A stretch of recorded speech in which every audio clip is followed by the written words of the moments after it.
Kaljuste. Ja täna ma tahaksingi rääkida siis SmartCare projektist. See projekt on praeguseks küll lõppenud, kuid ongi hea vaadata tagasi, et mis sai tehtud. Projekti eesmärk oli siis välja töötada ja juurutada krooniliste haigustega eakate veebipõhine kodujälgimissüsteem ja mida enam, et see võiks ka siis võimaldada kombineeritud sotsiaal- ja tervishoiuteenust. Et siis loodetavasti ettekande lõpuks kõik on natukene oma peas mõelnud, et kas äkki telemeditsiin pluss telehooldus on see tee, mis siis võimaldaks inimestel kauem kodus olla selle asemel, et olla haiglas või hooldekodus. Ja lisaks sellele räägiksingi siis, milliste ideedega me sinna projekti nii-öelda sisenesime, kuidas me seda teostasime ja milline oli siis tagasiside meie nii-öelda teenuse saajate poolt. SmartCare ei olnud esmakordne taoline projekt. Sellele eelnes veel 2012. aastal lõppenud projekt Dreaming, kus siis Eestist osales Ida-Tallinna Keskhaigla. Ja sihtgrupiks olid siis eakad inimesed, kellel oli selline krooniline haigus, mille kulgu oleks siis võimalik mõõteseadmetega jälgida. Ja need inimesed siis kodudes teostasid mõõtmisi nende seadmetega, nagu pildil on näha, ning neid mõõtetulemusi nägi siis enda töökohal uuringuõde. Miks just uuringuõde? Selle tõttu, et nii Dreamingus kui SmartCare'i projektis tehti ka paralleelselt siis kliiniline uuring, ehk oli nii sekkumisgrupp kui ka kontrollgrupp, kelle tulemusi siis hiljem võrreldi.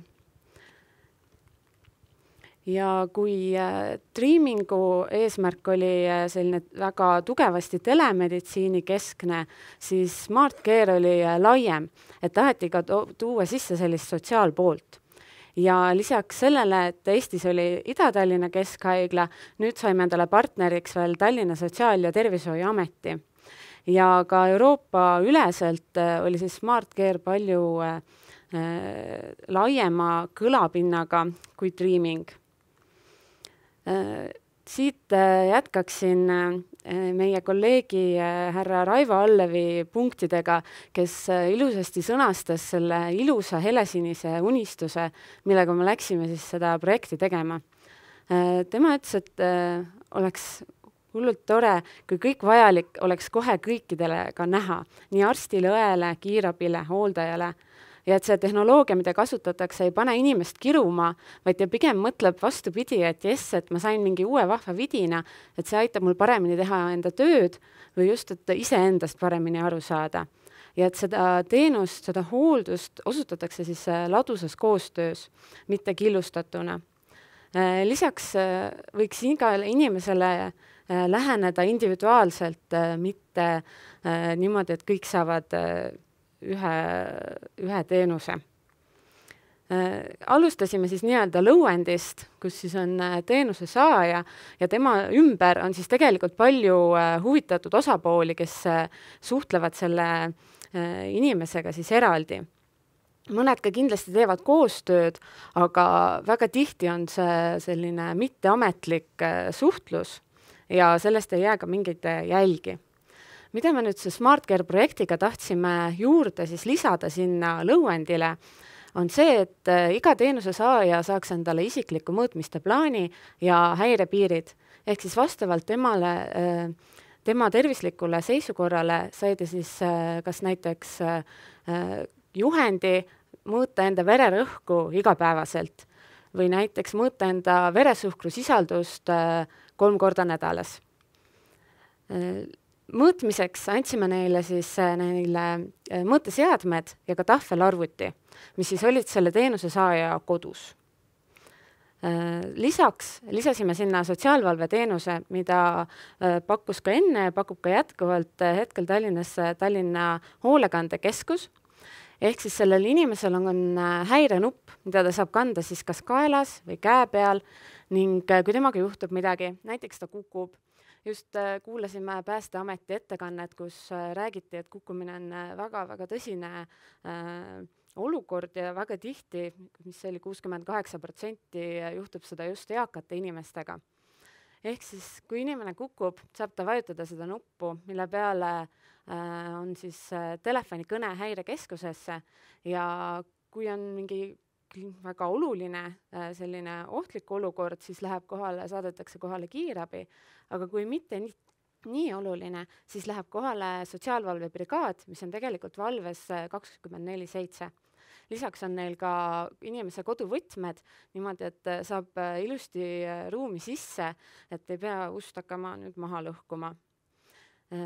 Väga oluline oli meil projektis ka see Smart Care kontaktkeskus, et sellest ma nüüd räägin ka järgmisel slaidil, et seda natukene paremini seletada. Ja üldine selline Smart Care portaal, mis siis oligi eesmärgiks, et ühendada kõiki neid osapooli, et näiteks perearst saab ID-kaardiga sisse logida ning ta saab näha, millised mõõtetulemused sellel inimesel on olnud näiteks viimase nädala või viimase kuu jooksul. Kontaktkeskus oli meil nii-öelda loodud löökrühm. Et see koosnes meil õdedest ja sotsiaaltöötajast, kes põhiliselt kasutasidki seda portaali igal tööpäeval, et vaadata üle siis nende osalejate tulemusi. Nii mõõtetulemusi kui siis näiteks päeviku sissekandeid. Et meil oli 3 õde ja 1 sotsiaaltöötaja. Ja mõlemad siis suhtlesid vastavalt enda valdkonnale, jagasid nõu nii siis sellele eakale kui siis tema lähedasele.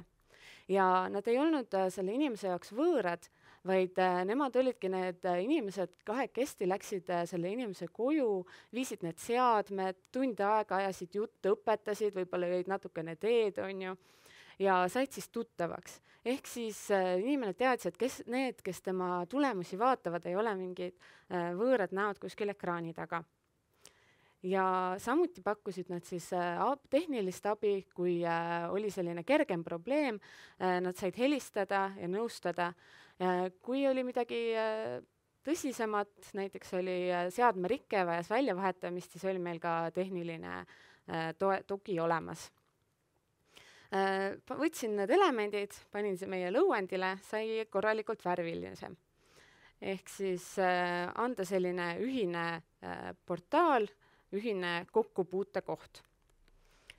Meie sihtrühmaks olid siis üle 65-aastased eakad, kes vajasid siis nii kroonilise haiguse jälgimist kui ka sotsiaalset abi.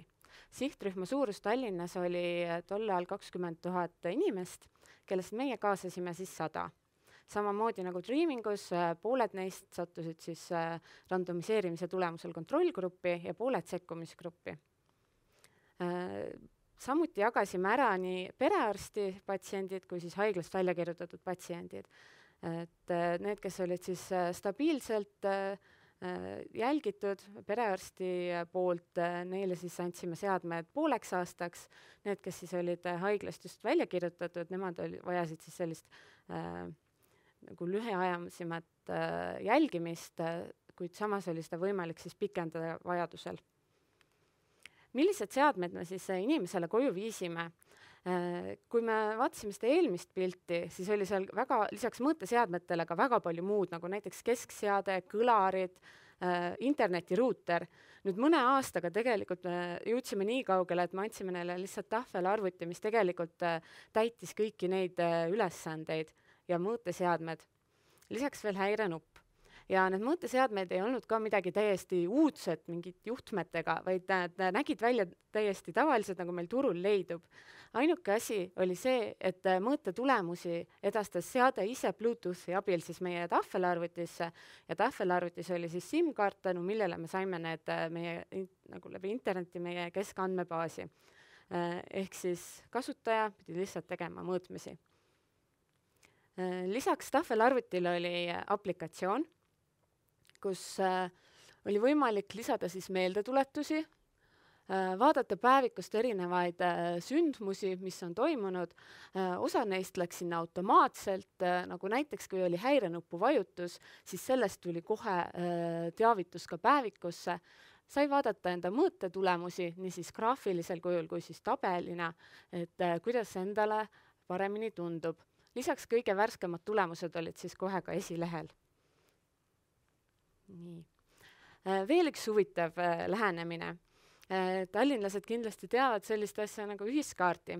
Ühiskaart töötab tänu Near Field Connection võimalusele, mis ka meie tahvelarvutis siis oli olemas.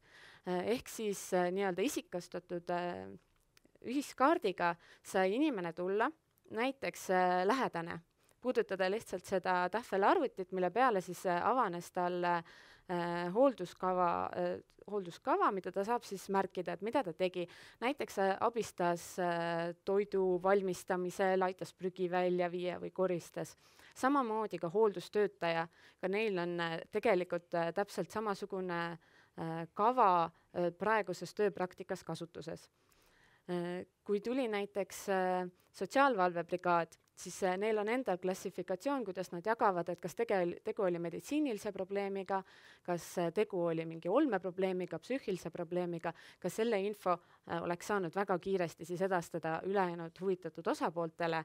Õnneks ühelegi meie uuringus osalenud inimesele sellist nii-öelda häiret ei tekkinud, et oleks pidanud sotsiaalvalvebrigaad kohale minema.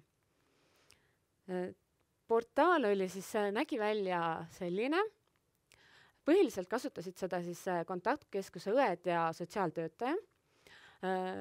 Oli siis selle info kogumise ja edastamise koht, kus oli üldine info, lisaks näiteks lähedaste kontaktandmed, sai vaadata päevikut, vaadata mõõtmise tulemusi, dokumentatsioone.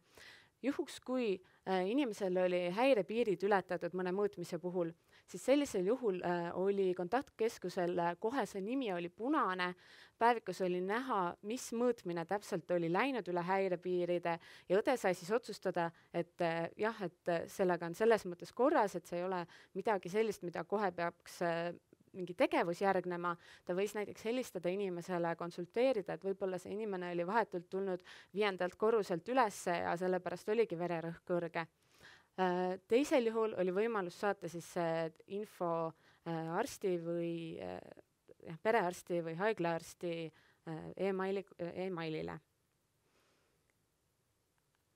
Ja kuna me juba kinos oleme, et siis tegelikult näiteks ühe väikese videojupi ka, et on natukene selgem, kui näeb seda ilusti siit.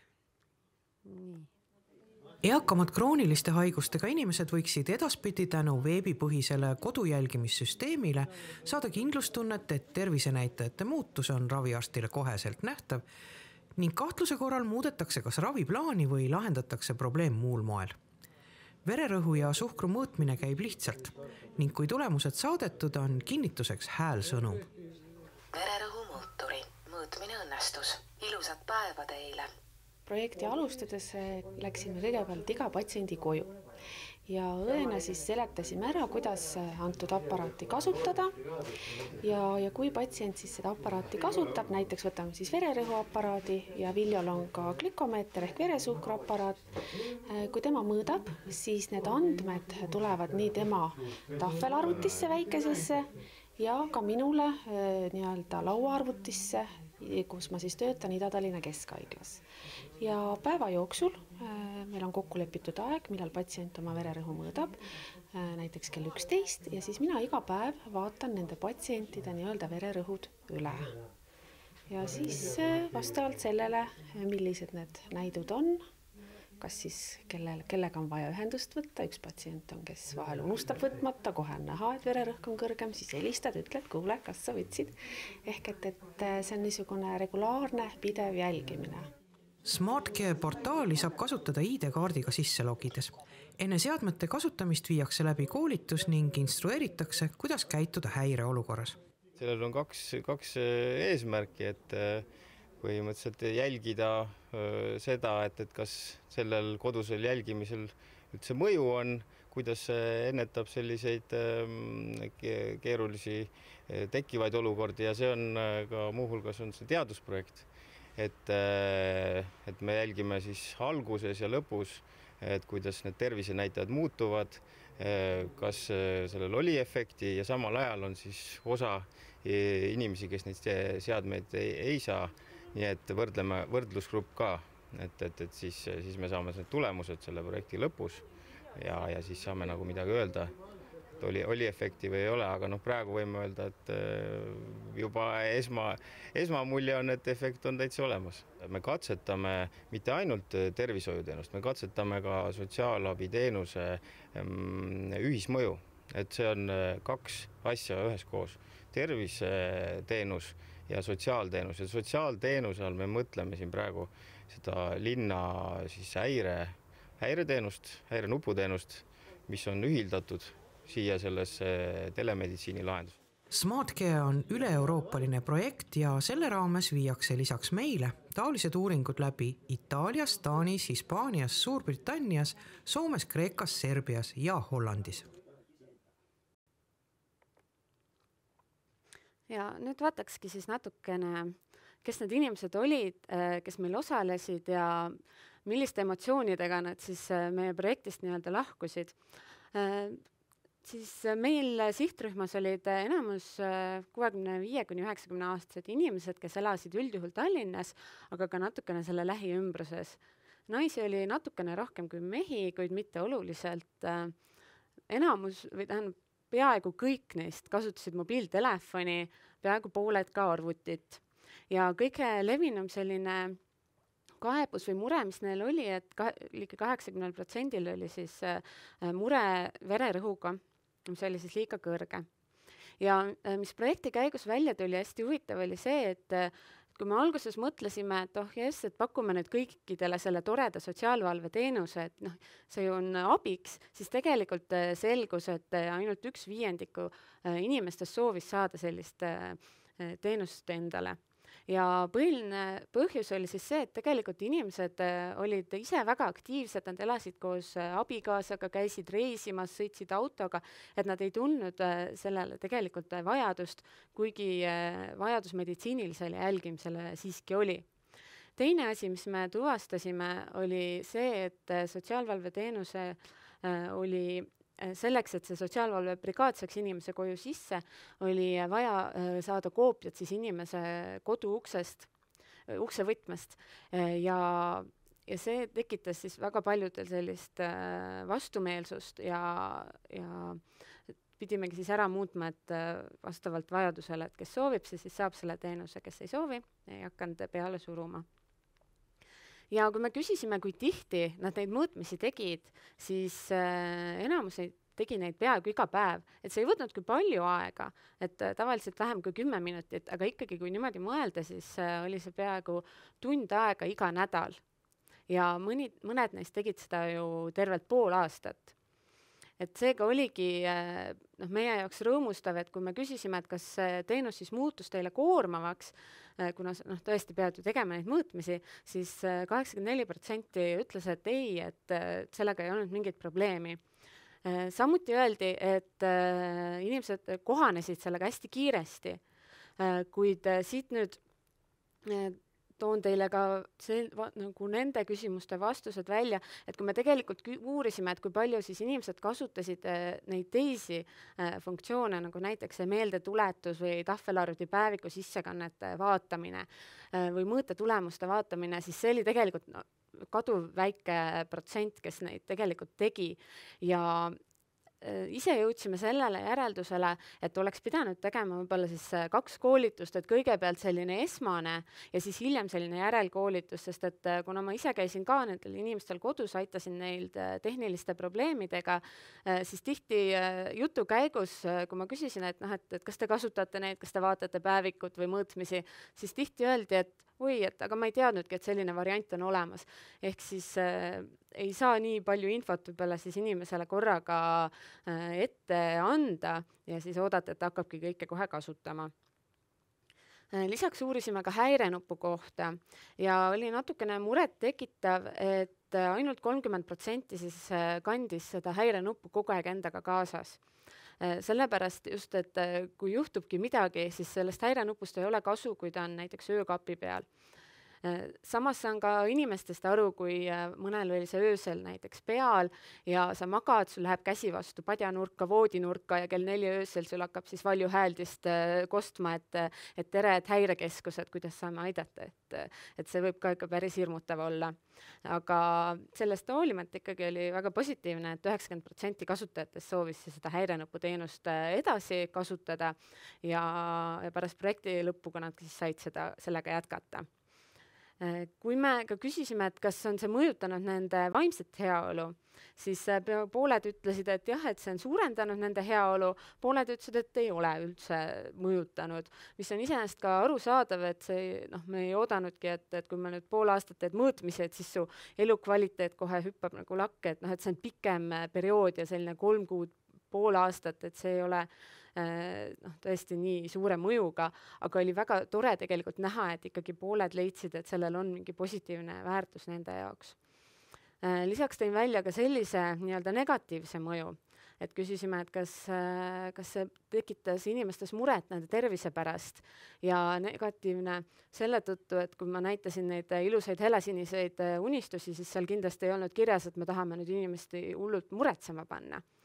Aga samas negatiivne küsimärgiga selle tõttu, et võib-olla kui inimene suhtubki natukene, võib-olla mitte nii kohusetundlikult enda ravimite võtmisesse, et võib-olla see oli midagi, mis näitas, et näed, et kui sa ei võta, siis tegelikult see mõjutab sind, su vererõhk kohe tõuseb ja seda on näha.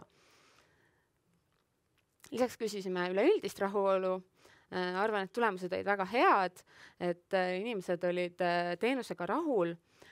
Kui nüüd tekkis probleeme, siis näiteks toome välja, et kohati võis olla, et ikkagi ei saadud nii palju seda tagasisidet, kui oleks soovitud. Või siis mõõteseadmete puhul, et ikkagi juhtus, et tekkis probleeme, et kõik mõõtetulemused ei tulnud läbi ja see frustreeris siis inimesi.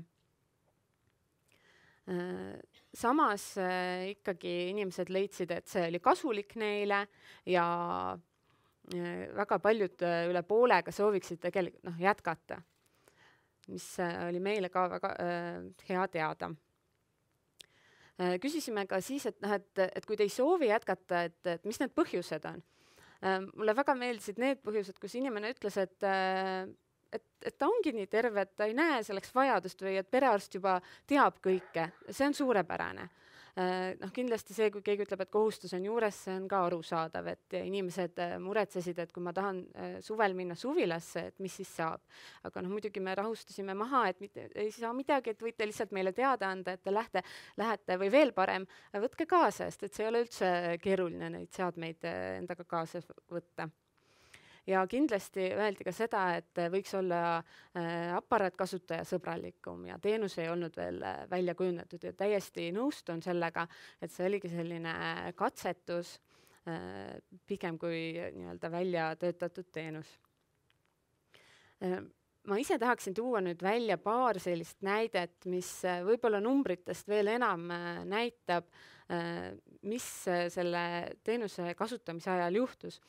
Näiteks meil oli üks osaleja, kellel oli hästi kõrge vererõhk ja perearst oli teadlik selles, et tal on tõsiselt kõrged vererõhu näitajad ja nad olid proovinud koos erinevaid ravimeid, et seda vererõhku nüüd normaliseerida, aga kahjuks ei olnud veel õige leidunud.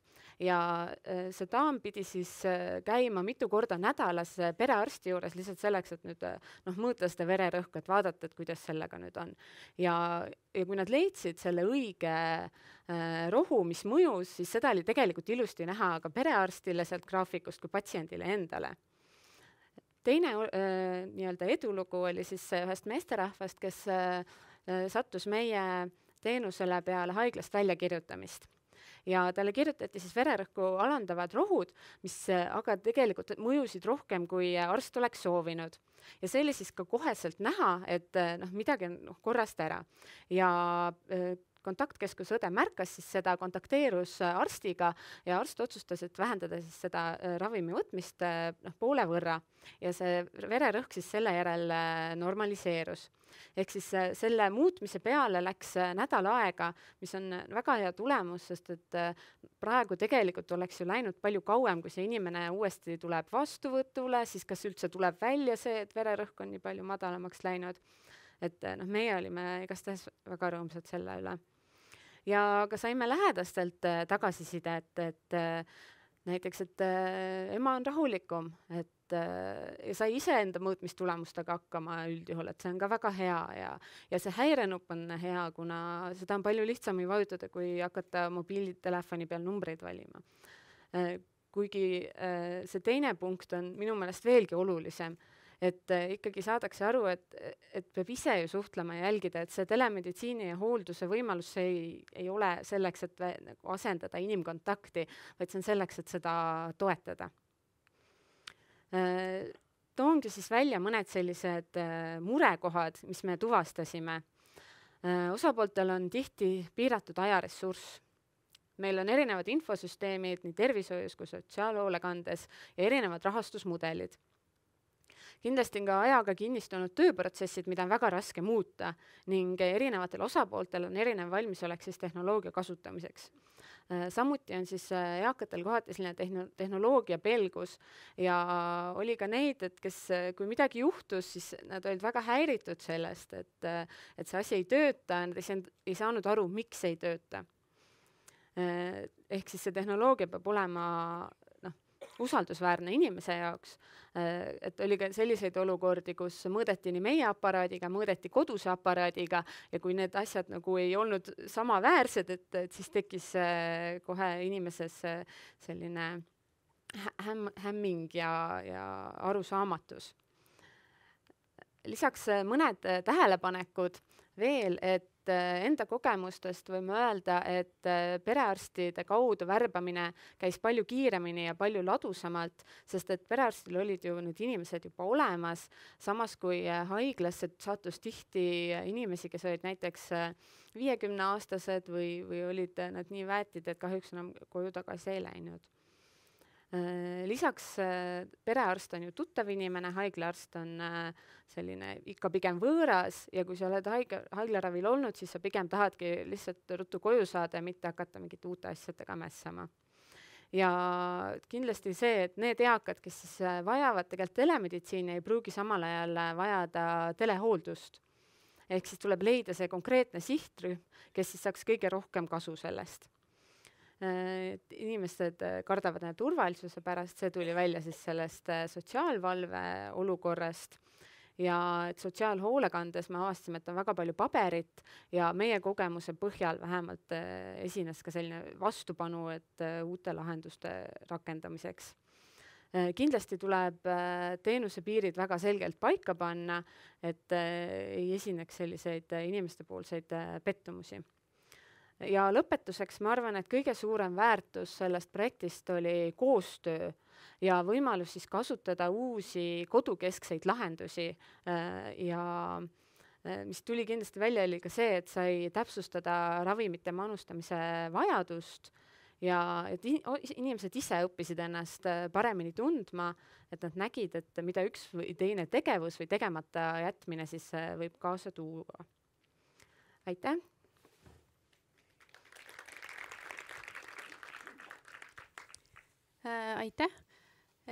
Aitäh Torisele ja kuna meid oodatakse varsti tagasi suurde saali, kus me jätkame siis päeva nii-öelda lõpusessiooniga, siis äkki meil ongi aega 1-2 küsimuseks.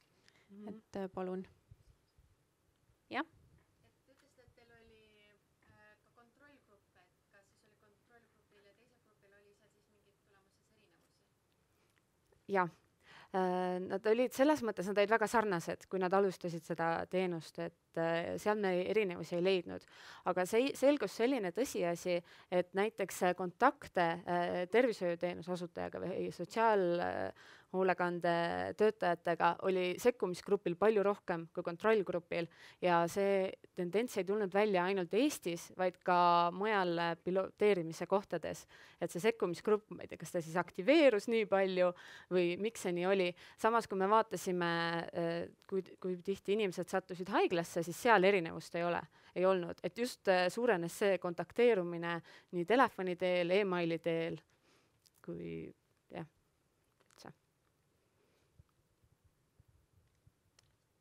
Nii, aga kui praegu siit poolt rohkem küsimusi ei ole, siis ma äkki küsin ise, et mis siis nüüd edasi saab? Et teil oli väga selline tulemuslik ja põhjalik pilootprojekt, et kas see on ka siis nüüd rakendatud kuidagi näiteks ITK või mõne teise haigla sellisesse tavatöösse, et see ongi üks teenus, mida näiteks pakuvad inimesele ravi osana või kuhu te edasi plaanite liikuda sellega? Aitäh. Et hetkel tõesti need seadmeid ei ole enam kasutuses.